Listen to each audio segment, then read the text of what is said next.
नमस्कार, सतलुज विजन पे आपका स्वागत है।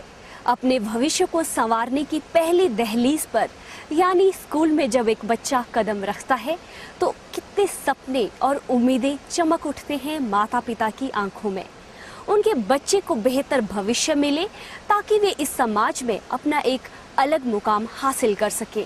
किसी शहर और कस्बे में रह रहे माता पिता तो अपने बच्चे को अच्छे स्कूल और संस्थानों में पढ़ाकर उनके भविष्य को एक सुरक्षित और स्तरीय राह दिखाने का हर संभव प्रयास करते हैं। लेकिन उन बच्चों के भविष्य का क्या जो देश के पिछड़े क्षेत्रों में रहते हैं, जिनके लिए सीमित साधन और उनकी मेहनत ही एकमात्र मार्गदर्शक है उनके उज्जवल भविष्य का। तो आज के कार्यक्रम में हम सबसे पहले आपको बताएंगे कि किस तरह से शिमला जिले के दूर दराज क्षेत्र झाखड़ी के बच्चे यहाँ के राजकीय स्कूल में पढ़ते हुए अपने लिए उज्जवल भविष्य का सपना देख रहे हैं और उस सपने को मूर्त रूप देने के लिए कड़ी मेहनत कर रहे हैं। शिमला जिला के दूर दराज क्षेत्र झाखड़ी के शांत माहौल को इन बच्चों की सुबह की प्रार्थना की गूंज जीवंत बना देती है।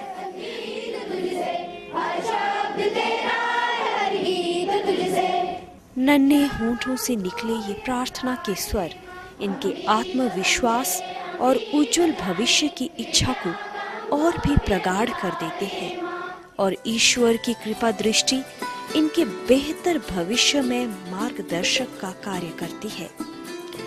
राजकीय सीनियर सेकेंडरी स्कूल झाखड़ी के बच्चे शिक्षा का मंदिर कहे जाने वाले अपने स्कूल में अच्छी शिक्षण सुविधाएं मिलने से बेहद खुश हैं। यहाँ उपलब्ध स्तरीय प्रयोगशाला उपकरण इन छात्रों के पढ़ाई के प्रति रुझान को और भी मजबूत करता है। मैं +2 कक्षा की छात्रा हूँ। मैं मेडिकल साइड से पढ़ती हूँ। ये हमारी केमिस्ट्री लैब है। हम यहाँ पर सभी एक्सपेरिमेंट्स खुद करते हैं और मुझे अच्छा लगता है कि हमारी लैब में सभी सामान उपलब्ध है और हम सभी स्टूडेंट्स टाइम मिलने पर केमिस्ट्री लैब में आकर अपना सभी एक्सपेरिमेंट्स करते हैं। अभी हम केमिस्ट्री लैब में हैं। यहाँ पर हम एक्सपेरिमेंट कर रहे हैं और यहाँ पर पूरी फैसिलिटी है। जैसे कि आप देख रहे हैं यहाँ पर हम अभी एक्सपेरिमेंट करके यहाँ पर जो भी एक्सपेरिमेंट हो रहा है वो अच्छा हो रहा है और मुझे इस बात की खुशी है कि मैं झाखड़ी स्कूल में पढ़ता हूँ और यहाँ पूरी फैसिलिटी है। यहाँ पर अच्छा पढ़ाया जाता है और टीचर भी बहुत अच्छे हैं और प्रेरित करते हैं कि अच्छे पढ़ो और लिखो, आगे बढ़ो। मैं +2 कक्षा की छात्रा हूँ। जैसे कि आप हमारी क्लास में देख रहे हैं कि हमें इतनी अच्छी फैसिलिटी मिल रही है स्कूल में कि हमें बेंच मिले हैं बैठने के लिए, पर पहले ऐसा नहीं था। पहले हमें टाट पट्टी पर बैठना पड़ता था और सर्दियों में जब इतनी ठंड होती थी तो हमें इतनी ठंड लगती थी कि कभी इतने बच्चे बीमार हो जाते थे कि स्कूल में बच्चों को ढंग से पढ़ाई नहीं कर पाते थे, बीमारी के कारण स्कूल नहीं आ पाते थे। पर अब हमें बहुत खुशी होती है कि हमें पब्लिक स्कूल की तरह फैसिलिटी मिल रही है और हमारे यहाँ पे स्कूल में जिस तरह से पढ़ाई होती है हमें बहुत खुशी होती है कि क्या होते हमारा दिन प्रतिदिन उन्नति करता जा रहा है। हर बच्चे के मेरिट में नंबर आते हैं और हर बच्चा कोशिश करता है कि वो ज़्यादा से ज़्यादा नंबर ले सके। राजकीय स्कूल में इस तरह की बेहतर शिक्षण सुविधाएं बच्चों के भविष्य को संवारने में महत्वपूर्ण भूमिका निभाते हैं। SJVNL परियोजना से हम सभी लाभान्वित हैं। इस परियोजना से हमें समय समय पर स्कूल के लिए सुविधाएं प्राप्त होती हैं। बच्चों को बैठने के लिए बेंचेस, प्रयोगशाला की सामग्री इस परियोजना से हमें प्राप्त हुई है। अभी एक बिल्डिंग भी स्कूल के लिए बनाई जा रही है जिसका ग्राउंड फ्लोर हमें हैंडओवर कर दिया गया है। 2 मंजिलें उसकी तैयार होने वाली हैं और इसके साथ साथ परियोजना से हमें आवासीय सुविधा भी दी जाती है। हमें उस समय पहले ही हमारे कुछ अध्यापकों को परियोजना की ओर से आवासीय सुविधा प्राप्त हुई है। हम आभारी हैं CMD HK शर्मा जी का और NC बंसल जी का, जिन्होंने हमारी जितनी भी आवश्यकताएं हमारी होती हैं उन्हें वो पूरा करते हैं, समय पर हमारी समस्याओं को सुलझाने का प्रयास करते रहते हैं। स्कूल में बच्चों की बढ़ती हुई संख्या के मद्देनजर एक नया स्कूल भवन भी यहाँ निर्माणाधीन है। राजकीय वरिष्ठ माध्यमिक पाठशाला झाखड़ी का निर्माण, नए भवन का निर्माण SJVNL द्वारा कॉर्पोरेट सोशल रिस्पॉन्सिबिलिटी के तहत किया जा रहा है। इस भवन 3 मंजिला भवन है, जिसका पहला तल जो है बनकर तैयार हो गया है लगभग 24 लाख की लागत से, जो हमने स्कूल प्रशासन को हैंडओवर कर दिया है। बाकी इसकी 2 मंजिलों का काम अभी प्रगति पे है, जिस पे लगभग 35 लाख रुपए का खर्चा होना है, और ये हम इसी वर्ष कंप्लीट करके स्कूल को हैंडओवर करने का हमारा प्रयास है। झाकड़ी सीनियर सेकेंडरी स्कूल के साथ ही एक प्राथमिक स्कूल भी है, जहां छोटे बच्चे भी अच्छी सुविधाओं के बीच रहकर पढ़ाई कर रहे हैं। यहाँ पे जो एनजेपीसी के सौजन्य से जो ये फेंसिंग लगाई गई है, इससे हमको काफ़ी फ़ायदा हुआ। नहीं तो बच्चे को गिरने का खतरा रहता था। काफ़ी सुरक्षा के अच्छे इंतजाम किए इन्होंने। हम खुश है, चाहते हैं कि आगे भी हमारी ऐसी हेल्प करते रहे। अपने परियोजना क्षेत्र में जन कल्याणकारी कार्यों को एसजेवीएन का Nathpa Jhakri hydro power station सक्रियता के साथ निभा रहा है। अपने कॉर्पोरेट सोशल रिस्पॉन्सिबिलिटी स्कीम के अंतर्गत परियोजना से प्रभावित सभी 12 गांवों में विशेष रूप से काम किया है, जिसमें स्कूल भवनों का निर्माण, फर्नीचर इत्यादि को मुहैया कराया गया है। इस स्कीम के अंतर्गत झाकड़ी गांव में, जहां पर की परियोजना का पावर हाउस स्थित है, विशेष रूप से कार्य किए गए हैं। यहां पर पहले एक छोटा सा स्कूल होता था, जिसके भवन का निर्माण प्राइमरी स्कूल के रूप में किया गया। तदुपरांत परियोजना के साथ साथ इस भवन का भी पूरी तरह से जीर्णोद्धार किया गया, और अभी एक सीनियर सेकेंडरी स्कूल बिल्डिंग का निर्माण किया जा रहा है, जिस पर करीब 70 लाख रुपए का व्यय होगा। स्तरीय शिक्षा और अच्छी सुविधाएं सभी बच्चों का अधिकार है, जिसे और बेहतर बनाने में Nathpa Jhakri hydro power station भरपूर सहयोग कर रहा है।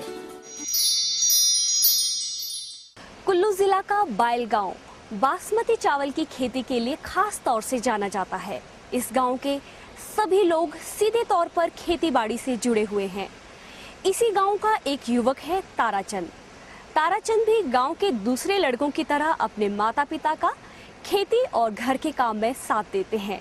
इसके अलावा ताराचंद गांव के पास ही रामपुर जल विद्युत परियोजना के पावर हाउस निर्माण कार्य में लगी निर्माणाधीन कंपनी में सुपरवाइजर है। आइए इस युवक ताराचंद के बारे में विस्तार से जानते हैं। बासमती चावल के लहलहाते ये बड़े बड़े खेत, सुंदर पहाड़ियाँ, मेहनती लोग, ये सब है हिमाचल के कुल्लू जिला का बायल गांव का मनोरम दृश्य। इस गांव का 26 वर्षीय युवक ताराचंद गांव के ही अन्य युवकों की तरह सुबह शाम घर और खेतीबाड़ी के काम में अपने माता पिता का हाथ बंटाता है। घर के काम के अलावा ताराचंद रामपुर जल विद्युत परियोजना के निर्माण कार्य करने वाली पटेल इंजीनियरिंग कंपनी में सुपरवाइजर सिविल के रूप में कार्यरत है। मेरा घर ऑफिस के साथ साथ है और घर का काम भी, खेत खूद देखभाल कर लेता हूँ, और मेरे माँ बाप भी बहुत खुश हैं। ये ताराचंद की कड़ी मेहनत और ईमानदारी ही है कि वह तकनीकी तौर पर प्रशिक्षित है, जिसके कारण उन्हें रोजगार मिला है। ताराचंद रामपुर जल विद्युत परियोजना क्षेत्र के उन सौभाग्यशाली युवकों में से है जिन्होंने रामपुर परियोजना द्वारा वर्ष 2006 से चलाई जा रही ITI स्कॉलरशिप का लाभ लेकर तकनीकी प्रशिक्षण हासिल किया। और 2006 से लेकर 2008-9 तक मैंने सतलुज जल विद्युत द्वारा ITI इलेक्ट्रिशियन में पास की है, और 2009 में मैंने पटेल इंजीनियरिंग पावर हाउस में नौकरी दी गई है। मैं बहुत, इससे अपने गांव के साथ ही मेरे को नौकरी दी गई, मैं बहुत खुश हूँ। मानव संसाधन के विकास के लिए रामपुर जल विद्युत परियोजना का इसके परियोजना क्षेत्र के युवकों को प्रायोजित करना सफल प्रतीत हो रहा है। रामपुर जल विद्युत परियोजना के R&R स्कीम के तहत एक बड़ी अच्छी स्कीम चलाई जा रही है, जिसका कि नाम है technical education scheme for local youth.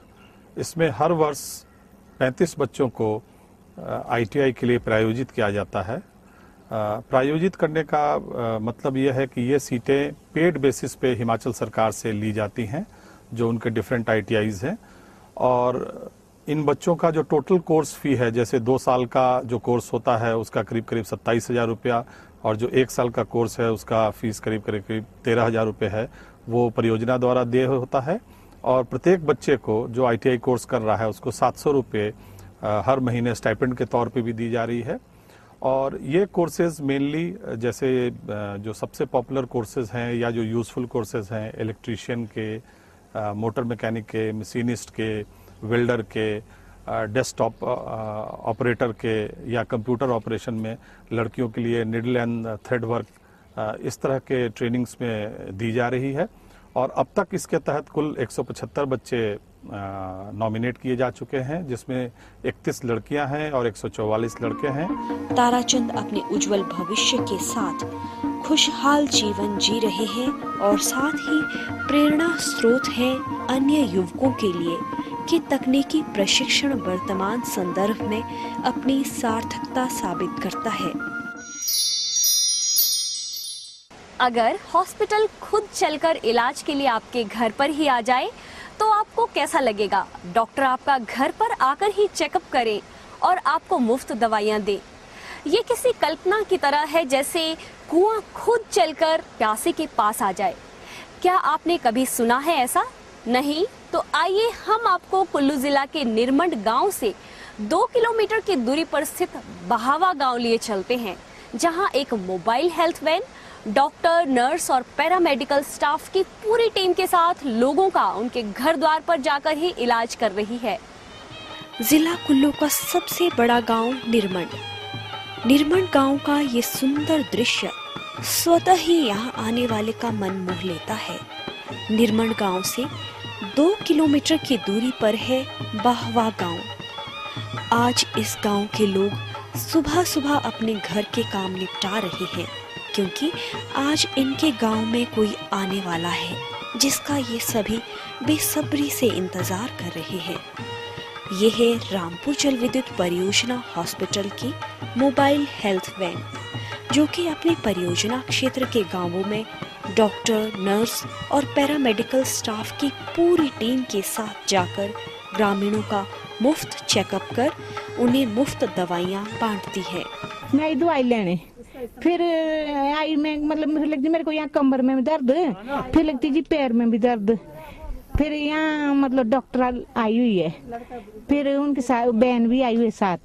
और हर हफ्ते वैन आती है यहाँ पे वीरवार को, तो हमारे को फ्री में दवाई मिल जाती है। इससे हमारे को बहुत फायदा होता है, हमारा टाइम भी बच जाता है। मैं अपनी बेटी को दिखाने आई हूँ और ये गाड़ी हर हफ्ते यहाँ आती है वीरवार को, यानी कि हमें हॉस्पिटल जाने की कोई ज़रूरत नहीं है। मोबाइल हेल्थ वैन हफ्ता में 3 दिन चला रहा है, Tuesday, Wednesday and Thursday.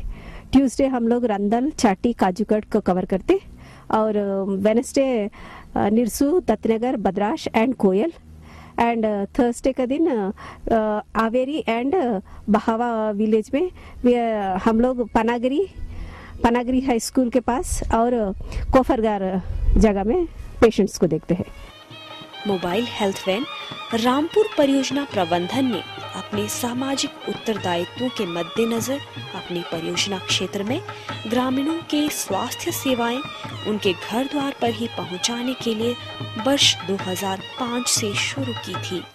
Mobile health van हमने जब से प्रोजेक्ट का काम शुरू हुआ है तब से ये कार्यक्रम शुरू किया हुआ है। इसके तहत ये जो मोबाइल वैन है ये 7 पंचायत जो डिस्ट्रिक्ट कुल्लू में है और 1 पंचायत डिस्ट्रिक्ट शिमला में है, जो इफेक्टेड पंचायत हैं, इसमें पूरे हफ्ते में बारी बारी से वहाँ पर जाती हैं और पेशेंट्स को ट्रीट करती हैं। इसमें हमारे डॉक्टर जो हैं वो SG वीनल ने ही अपॉइंट किए हुए हैं, वो साथ में कंपनी करते हैं। बाकी नर्सेज हैं हमारी, वो सब जाते हैं। और इसमें तकरीबन हमारा जो टोटल बजट है वो 48 लाख है, टोटल बजट जो है। और इसमें से आज तक 20,55,000 खर्चा हो चुका है और आज तक 38,000 जो पेशेंट्स हैं वो ट्रीट